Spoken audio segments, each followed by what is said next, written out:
Hi friends, happy Friday. I thought about my video that I made yesterday for a really long time.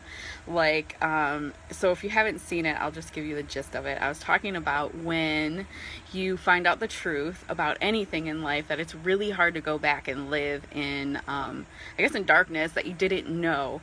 And I think that that's true, but I also think that there's more to it, and that's kind of what I want to talk about, because I journaled about it and I was like, oh my gosh, this is really important, and I wanted to share it. So I hope that this helps you, because just knowing the truth does not change things, and I think you guys know that, right? Because um, I did research a little bit, and I kind of knew this, and you guys probably know this, but I think the number one regret that people have when they're dying is not the things, it's not the things that they did, right? We have regrets and shame about stuff that we did, but I think the biggest regret for most people is that they regret the things they didn't do. So the relationships they didn't fix, the dreams they didn't chase, the chances they didn't take.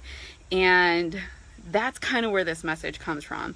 And there was a hospice nurse that studied dying people and what their last regrets were, and that was the number one thing that people, hi Shannon, that people regretted, not necessarily the things that they did, but the things that they didn't do, that they regretted living a life that wasn't theirs, that they didn't follow their dream or their intuition. Or for me, when I talked about when I was 25 years old, I made a decision when I was 25 years old that I was not going to live a life of what ifs, that I was not going to get to the end of my life and have, what if I would have done that. And a lot of that has to go with my faith and my belief that Jesus came and he died for my sins. He died for my life. He died for my mission. And who am I to say that that's not important? I knew that once I believed that truth, and that's just my belief, that my life wasn't gonna be an apology. It wasn't gonna be a what if I didn't do that? I wasn't going to get to my life and live that way. And so that was my decision, that I was never going to do that. Now, if you've been following me for my 7-year journey, you know that I have failed so many times.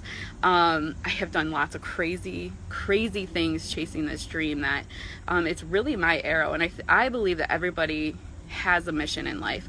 I believe that everybody is important, and that everybody has their own arrow to follow. We get caught up a lot in comparing ourselves, living the life that other people want for us, but only we truly know in our hearts what's right for us and where we're supposed to go. And so I think the number one cause of regret and really unhappiness and frustration is when people are not on that path, when they're not following their own path, when they're trying to make other people happy, when they're trying to make everybody happy. Let's just be honest there. And I think that is where the number one frustration comes from. And I think that's where the number one regret comes from.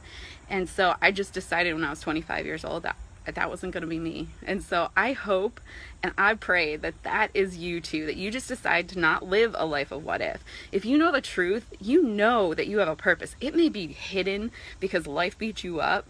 It may be hidden really deep down in there. I know mine was, and I was only 25 years old when I decided this. So if you're 40, if you're 50, if you're 60 and you're listening to this and you're like, yeah, that's me. I don't even remember what I wanted to do or who I am or what I'm supposed to be doing. Dig it up, man. It is so worth it. Yes, you will fail. You will get hurt. You will cry. Things will not go perfectly like you imagined. But I promise you, I'm going to look back on my life, and if I die tomorrow, I am going to be so happy and so fulfilled that I chased my own arrow. And I hope that you can say that when you get to your end, at the end of your life, because our life here is so very short. Guys, it's so short. And if you're not doing what you love, what you were put on this earth to fulfill, just don't waste 1 second. Don't just get by. Don't work a job that you don't like to pay bills, to live in a house, to impress people that don't even matter. Just think for a second. You have one precious life. You are important. Your mission matters because you're here and you can fulfill something that nobody else can do. So my wish for you is that you find your arrow and you chase it, man. You get out and chase it with all the fire and passion that's burning inside of you. You guys have a wonderful Friday, and God bless you.